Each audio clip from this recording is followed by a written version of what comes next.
My dears, welcome back to Xylem learning. Xylem ലേണിംഗിന്റെ പുതിയൊരു മലയാളം ക്ലാസ്സിലേക്ക് എല്ലാവർക്കും സ്വാഗതം. നിങ്ങളുടെ കൂടെ ഞാൻ ശ്രുതി ടീച്ചറാണ് കേട്ടോ. അപ്പോൾ ഇന്ന് ടീച്ചർ വന്നിരിക്കുന്നത് വളരെ പ്രധാനപ്പെട്ട കുറച്ച് കാര്യങ്ങൾ എന്റെ മക്കൾക്ക് പറഞ്ഞുതരാൻ വേണ്ടിയിട്ടാണ്.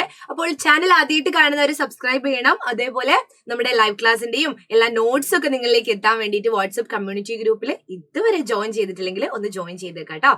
അപ്പോൾ ടീച്ചർ ഇന്ന് പറഞ്ഞുതരാൻ പോകുന്നത് USS അല്ലെ, USS പരീക്ഷയ്ക്ക് നമ്മൾ അറിഞ്ഞു പഠിക്കണം. അങ്ങനെയാണെങ്കിൽ അറിഞ്ഞു പഠിച്ചു കഴിഞ്ഞാൽ നമുക്ക് പഠിച്ചുകൊണ്ട് തന്നെ നേടാം അല്ലെ. USS എന്ന് പറയുന്നത് ചിന്തിച്ചു നിൽക്കേണ്ട കാര്യേ ഇല്ല. ടീച്ചർ പറയുന്നതും ഇവിടെയുള്ള ഓരോ ഫാക്കൽറ്റീസും നിങ്ങൾക്ക് തരുന്നത് വളരെ വളരെ വളരെ അത്രയും പ്രസക്തമായ കാര്യങ്ങൾ തന്നെയാണ്. USS പരീക്ഷയ്ക്ക് നാളുകൾ കുറച്ചു മാത്രമേ ഉള്ളൂ അല്ലെ. അപ്പൊ ഇന്ന് ടീച്ചർ പറയാൻ പോകുന്നത് നിങ്ങൾ തംബ്നെയിൽ കണ്ടതുപോലെ USS പരീക്ഷയിലെ വയലാർ അവാർഡാണ് ഇന്ന് ടീച്ചർക്ക് പറയാനുള്ളത്. അപ്പോൾ അവാർഡുകൾ എന്ന് പറയുന്നത് വളരെ വളരെ പ്രധാനപ്പെട്ട ചോദ്യങ്ങളായിട്ട് കാണാറുണ്ട് ഓരോ പരീക്ഷയിലും. അപ്പോ ഇതിലെ ടീച്ചർ ഒരു മോഡൽ ക്വസ്റ്റ്യൻ ഉൾപ്പെടുത്തിയിട്ടുണ്ട്. അതിനു മുൻപ് വയലാർ അവാർഡ് എന്താണ് എന്ന് നമ്മളൊന്ന് അറിയണ്ടേ. ഒന്നുമില്ലടാ, മലയാള സാഹിത്യ സംഭാവനകൾക്ക് നൽകുന്ന പുരസ്കാരമാണ് വയലാർ പുരസ്കാരം. ഓർക്കുക, മലയാള സാഹിത്യത്തിന് മാത്രമാണ് കേട്ടോ നൽകുന്നത്. മലയാളത്തിന്റെ പ്രിയ കവി വയലാർ രാമവർമ്മയുടെ ഓർമ്മയ്ക്കായിട്ടാണ് ഈ ഒരു പുരസ്കാരം നൽകുന്നത്. ആദ്യത്തത് ഒന്നുമില്ല, മലയാളത്തിലെ സാഹിത്യ കൃതികൾക്ക് മാത്രമാണ് വയലാർ അവാർഡ് നൽകുന്നത് എന്നതാണ് ആദ്യത്തെ പോയിന്റ്. പിന്നെ എന്താണ്, വയലാർ രാമവർമ്മ മലയാളത്തിന്റെ പ്രിയപ്പെട്ട കവിയാണ്. അശ്വമേധം പോലുള്ള അല്ലെ, ആത്മാവിൽ ഒരു ചിത പോലുള്ള കവിതകള്, വളരെ മനോഹരമായ കവിതകൾ നമുക്ക് തന്ന മലയാളത്തിന്റെ പ്രിയ കവി വയലാർ രാമവർമ്മയുടെ ഓർമ്മയ്ക്കായിട്ടാണ് ഈ ഒരു പുരസ്കാരം നൽകുന്നത്. ഇതിന്റെ സമ്മാനത്തുകയൊന്നും ചോദിച്ച് കാണാറില്ല, എങ്കിലും നമ്മൾ പഠിക്കുന്നപ്പോ അറിഞ്ഞങ്ങ് പഠിക്കുക അല്ലെ.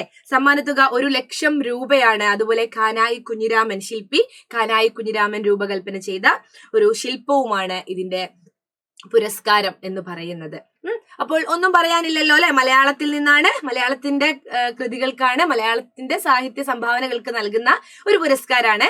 അത് പേരിലുണ്ട്, വയലാർ അവാർഡ് അല്ലെ, വയലാർ പുരസ്കാരം അല്ലെ. അത് വയലാർ രാമവർമ്മയുടെ ഓർമ്മയ്ക്കായാണ് നൽകുന്നത്. പിന്നെ പുരസ്കാര തുക 1,00,000 കാനായി കുഞ്ഞിരാമൻ നായർ രൂപകൽപ്പന ചെയ്ത ശില്പവും. ഇത് ആദ്യം ലഭിച്ചത് ആർക്കാണ്? വയലാർ അവാർഡ് നൽകി തുടങ്ങിയത് 1977 ആദ്യം ലഭിച്ചത് ലളിതാംബിക അന്തർജനത്തിനാണ്. ഏതാണ് കൃതി? അഗ്നിസാക്ഷിയാണ്. ഏതാണ് കൃതി? അഗ്നിസാക്ഷി എന്ന് പറയുന്ന കൃതിക്കാണ് വയലാർ അവാർഡ് കിട്ടിയത്. സിനിമയൊക്കെ ആയിട്ടുണ്ട്, നിങ്ങൾ കണ്ടിട്ടില്ലേ? ശോഭനയൊക്കെ അഭിനയിച്ച ഒരു സിനിമയാണ് അഗ്നിസാക്ഷി. ആദ്യം ലഭിച്ചത് ഓർത്തുവെക്കുക, ലളിതാംബിക അന്തർജനം. അവാർഡുകൾ പഠിക്കുമ്പോൾ ഇപ്പൊ റീസെന്റ് ആയിട്ട് കിട്ടിയതും കഴിഞ്ഞ ഒരു 2-3 വർഷത്തിനുള്ളിൽ കിട്ടിയതും ആദ്യം പഠിച്ചതും നമ്മൾ ഓർത്തുവെക്കുക കേട്ടോ. ആദ്യം ലഭിച്ചത് ലളിതാംബിക അന്തർജനത്തിനാണ് എന്നോർക്കുക. കൃതി അഗ്നിസാക്ഷിക്കാണ്. അതേപോലെ 2020 22, 23 ഒക്കെ നമുക്ക് നോക്കാം. അതിനു മുൻപ് 20 മുതലും നമുക്ക് വെറുതെ ഒന്ന് നോക്കിക്കളയാം. പഠിക്കാൻ ബുദ്ധിമുട്ടുള്ളവര്, കൺഫ്യൂഷൻ ആയി പോകുന്നവരെന്ത് ചെയ്യാ, ആദ്യത്തതും പഠിക്കുക. അതേപോലെ ഇപ്പൊ റീസെന്റ് ആയിട്ട് 23, 22 കിട്ടിയത് പഠിക്കാം. 20, 21 ടീച്ചർ അഡീഷണൽ ആയിട്ട് ഒരു നോളജ് തരികയാണ്. 2020 ഏഴാച്ചേരി രാമചന്ദ്രന്റെ ഒരു വെർജീനിയൻ വെയിൽക്കാലം എന്ന് പറയുന്ന കൃതിക്കാണ് ലഭിച്ചത് 2020. ഇനി അടുത്ത വർഷം 2021 ബെന്യാമിനാണ്. ആടുജീവിതം ഒക്കെ എഴുതിയ, നമ്മുടെ സിനിമയൊക്കെ ആവാൻ പോകുന്നുണ്ട് അല്ലെ. പൃഥ്വിരാജ് ഗംഭീരമായിട്ട് പ്രകടനം കാഴ്ചവെക്കും എന്ന് നമ്മൾ പ്രതീക്ഷിക്കുന്ന ഒരു സിനിമയാണ് ആടുജീവിതം അല്ലെ. അത് ആടുജീവിതം എന്ന് പറയുന്ന നോവൽ ബെന്യാമിന്റേതാണ്. അതുപോലെ മാന്തളിരിലെ 20 കമ്മ്യൂണിസ്റ്റ് വർഷങ്ങൾ എന്ന് പറയുന്ന കൃതിക്കാണ് 2021 ബെന്യാമിന് വയലാർ അവാർഡ് കിട്ടിയത്. കൃതി പഠിക്കേണ്ടതിന്റെ ഒരു പ്രാധാന്യം മക്കൾ നോക്കൂ. ഇത് ഒരു മുൻവർഷ ചോദ്യമാണ്. S. ഹരീഷ് രചിച്ച ഏത് കൃതിക്കാണ് നോക്കൂ 2022 വയലാർ അവാർഡ് ലഭിച്ചത്? അപ്പോൾ ഇവിടെ നിങ്ങൾ ഓർക്കുക, 2022 S. ഹരീഷിനാണ് എന്ത് കിട്ടിയത്? S. ഹരീഷിനാണ് വയലാർ അവാർഡ് ലഭിച്ചത്. ഏത് കൃതിക്കാണ് എന്നാണ് ചോദിച്ചത്.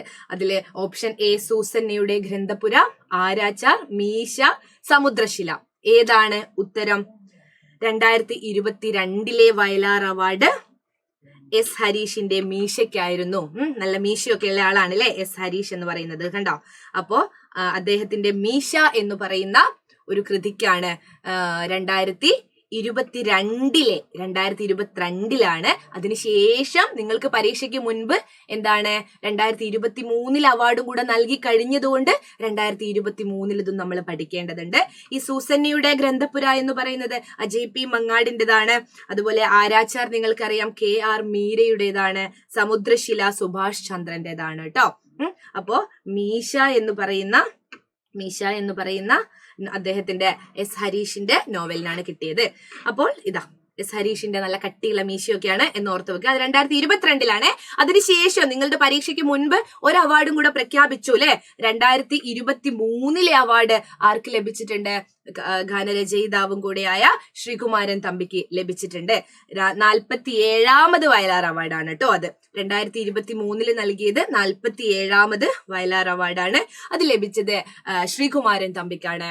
ഇതിൽ നിന്നും നിങ്ങൾ കമന്റ് ചെയ്യേണ്ട ഒരു ഉത്തരം, അദ്ദേഹത്തിന്റെ ഏത് കൃതിക്കാണ് 2023 വയലാർ അവാർഡ് ലഭിച്ചത് എന്ന് ഞാനിപ്പോൾ ഉത്തരം പറഞ്ഞു തന്നു കഴിഞ്ഞാൽ നിങ്ങൾ എന്ത് ചെയ്യും? അത് ഓർത്തു വെക്കണം എന്നില്ല. പക്ഷെ നിങ്ങള് ശ്രീകുമാരൻ തമ്പിന്റെ ഏത് കൃതിക്കാണ് നിങ്ങളിപ്പോ ഗൂഗിളൊക്കെ ചെയ്ത് കണ്ടുപിടിച്ച് അല്ലെങ്കിൽ ആരോടൊക്കെ ചോദിച്ച് കണ്ടുപിടിച്ചാൽ ആ പേരവിടെ രജിസ്റ്റേർഡ് ആവും. നിങ്ങൾക്ക് അത് കൃത്യമായിട്ട് ഓർമ്മ വരും. അപ്പോൾ അവാർഡുകൾ മറന്നു പോകരുത്. ഇത് വളരെ പ്രധാനപ്പെട്ട ചോദ്യമാണ്. കഴിഞ്ഞ വർഷം ചോദിച്ചത് S ഹരീഷിന്റെ മീശയ്ക്കുള്ള വയലാർ അവാർഡിനെ പറ്റിയായിരുന്നു. ഈ പ്രാവശ്യം സാധ്യതയുള്ളത് വയലാർ അവാർഡ് ചോദിക്കുകയാണെങ്കിൽ ശ്രീകുമാരൻ തമ്പിക്കാണ് ലഭിച്ചത് എന്ന് ഓർക്കുക. അദ്ദേഹത്തിന്റെ കൃതി വളരെ പ്രധാനപ്പെട്ടതാണ് എന്റെ മക്കളെ. അത് ഏതാണ് എന്ന് കമന്റ് ചെയ്യുക. അപ്പോ ഇതുപോലത്തെ വളരെ ഉപകാരപ്രദമായ വീഡിയോ ആയിട്ട് ടീച്ചർ അടുത്ത ക്ലാസ്സിൽ വരാം. അതുവരേക്കും ബൈ.